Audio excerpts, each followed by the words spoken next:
Well, here we are, recording this for the second time. The first time I did it, I opened up the packs that I won at locals because this deck did get second place. But it was upon realizing that I didn't turn on my overhead camera, so I didn't get the footage of me opening the packs. But the only card that I got that is worth any note is a Secret Rare RB Stage Landing. You know, it's a couple bucks, but I'm glad that I was able to pull something out of these packs. But yeah, like I said, I got second place at my locals. It was a kind of a smaller locals than I normally go to. It was only 4 rounds. First round, I won against Orchist. Second round, I won against Blue Eyes. Third, I won against Malice. But the final round, which I went against Memento, I lost to, unfortunately. But second place ain't bad, especially for Stunned. But yeah, let's go ahead and just hop right into it. This is going to be the new version of Stun with the new Morganite cards. And thanks, special shout out to Eric the Cyborg for getting me these cards that I needed in time to get to my locals this weekend. But yeah, we're starting off with 3 Morgana, the Witch of Eyes. She has 2 effects. Her first effect is that if she's targeted for an attack, you can banish a Morganite card from your graveyard to negate the attack. That's not the important part. The important part is that when she's normal or special summoned, you can search out a Morganite card from your deck to your hand. Really, really good. You can run any amount of her as you want. I've seen some deck lists run only one version of her. I think there was one that was running only one this past weekend in Nationals. But yeah, you can run any amount of it, but it's completely up to you. And then we are running 3 Vanity's Fiend to prevent special summons, 2 Majesty's Fiend from activating monster effects, and then 1 Archlord Christia to prevent, special summons. And these are the only monsters that you run. For those of you who know how the Morganite cards work, it's self-explanatory, but for those who don't, I'll get into it right now. So we're running 3 of the new Morganite spell, Guilt Gripping Morganite. We're also running 3 of the second one, Succumbing Song Morganite, and then only 1 of Time Rendering Morganite. So all these are normal spells.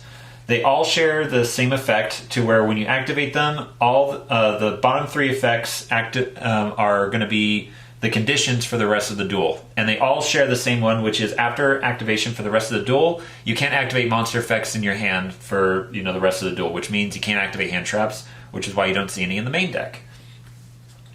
Guilt Gripping's unique effects are you can normal summon level 5 or higher monsters without attributing, which is why we run the Fiends and Archlord Christia, to get out those floodgates. And the third one is that you don't have to pay life points to activate spells or traps. We are running the Solemn packages, so spoiler alert for that, which is basically what it is. And its graveyard effect, because they all have graveyard effects too, is that you can banish it to reveal a Morganite card in your hand, place the reveal card at the bottom of your deck, and then draw 1 card just to increase the consistency. Succumbing Song Morganite's bottom 2 effects are, the first one is that monsters that you control can attack up to 2 monsters during each battle phase, so pretty much do a double attack on monsters if your opponent has monsters. And the third one is that any battle damage that your monster inflicts to your opponent is doubled. So say if Archlord Christia attacks into a monster and inflicts damage, that damage is doubled. So, really good. And its graveyard effect is the most important one. You can banish it to search out a Morganite card from your deck to your hand, and then place 1 card from your hand to the bottom of your deck. So that's the main reason why you run 3, is because of that search effect, which is really good. And that's part of the reason why people don't run all 3 copies of Witch of the Eyes, because you have this, which is pretty much the kind of the same effect. And then the Time Tearing Morganite probably has the most powerful ones, in which you can draw 2 cards instead of 1 during your draw phase, and then you get 2 normal summons during your turn instead of just 1. But you only want to run 1 because, unlike these other ones, its graveyard effect isn't really that great. You can banish it from the graveyard, and then when you normal summon something, your opponent can activate any card. So, nothing to negate the summons, no trap hole effects, or anything like that. Which can be good in some regards, but it's not entirely necessary. These ones, you need to run 3 or more, especially this, because you want to see this card more often than any of these other ones because the strategy kind of revolves around that card almost. So yeah, I feel like this ratio is how it is and shouldn't be changed. Now into the rest of the spells, we have 3 Pot of Extravagance, 3 Duality, and 1 Prosperity. Excuse me, along with 1 card Demise to just increase the consistency of this deck. I did run into a few occasions where the Pot of Prosperity and Extravagance just kind of contradicted each other, but it rarely happens with. It obviously doesn't happen with Duality, so which is why I do that. You could do vice versa of either Extravagance or Prosperity, but unfortunately, because of Prosperity being limited, I'm against that in the long run. But feel free to arrange it out however you want, whichever feels better. And then 1 Foolish Burial of Goods to send Solemn Morganite, so that way you can use its Great Fair effect to search out any of your missing pieces. And then in case you're going second, 2 Super Poly, because it's Super Poly, can't be responded to, and you can just do it to wipe your opponent's board clean of any monsters, as long as you have the monster that has the materials for it. Now into the trap cards.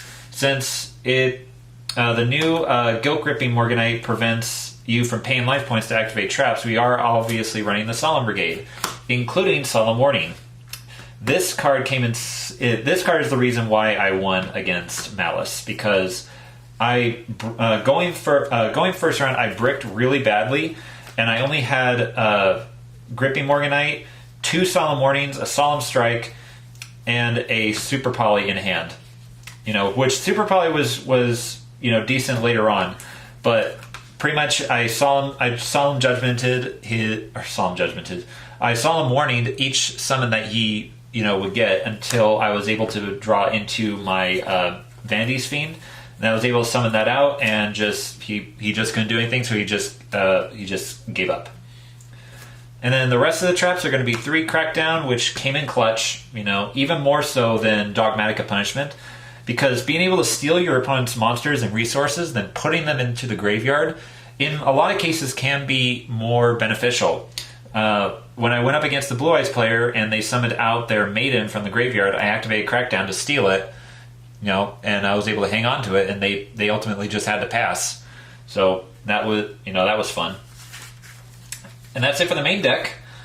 Let's go into the extra deck. This can.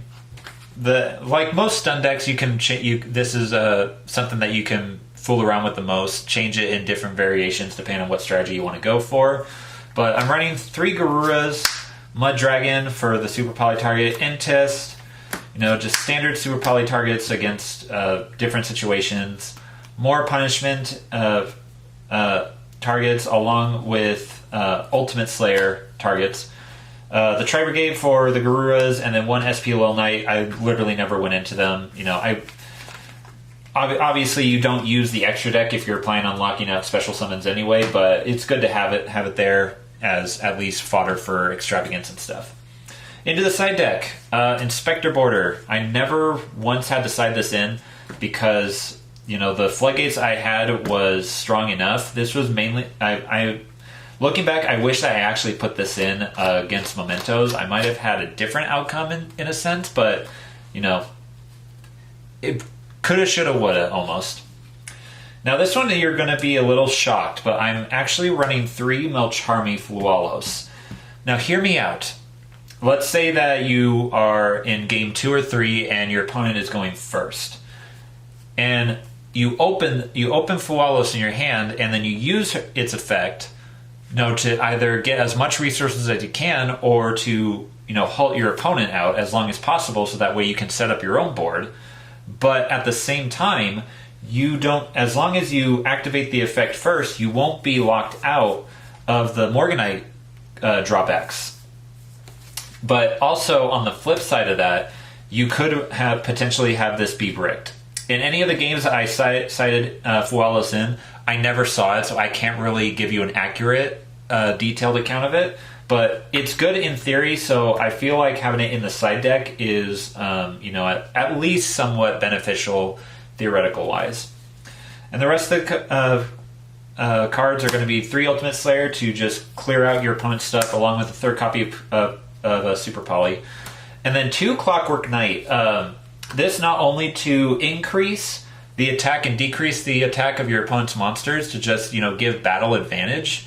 But I feel like it's also a good lockout against Malice, because they're all Cyberse monsters. A lot of their strategy revolves around them being Cyberse monsters. And being able to have this out and just have them all be machine, just even better. I really wish that this also included the graveyard, kind of like Zombie World did, but I feel like that's asking a little bit too much. And then evenly matched, it's evenly matched. I saw this against my final game with Blue Eyes. It was a real blowout for the deck, and just really good all rounded. And that is it for the deck profile, guys. Thank you so much for tuning in. I hope you guys enjoyed. I got a few other variations with the Morganite cards I'm going to be including along with the Regenesis cards. So feel free to, let me know what you guys think about that and stay tuned for it. But until then, please like, comment, subscribe, hit that bell down below for notifications, and we'll catch you guys in the next one.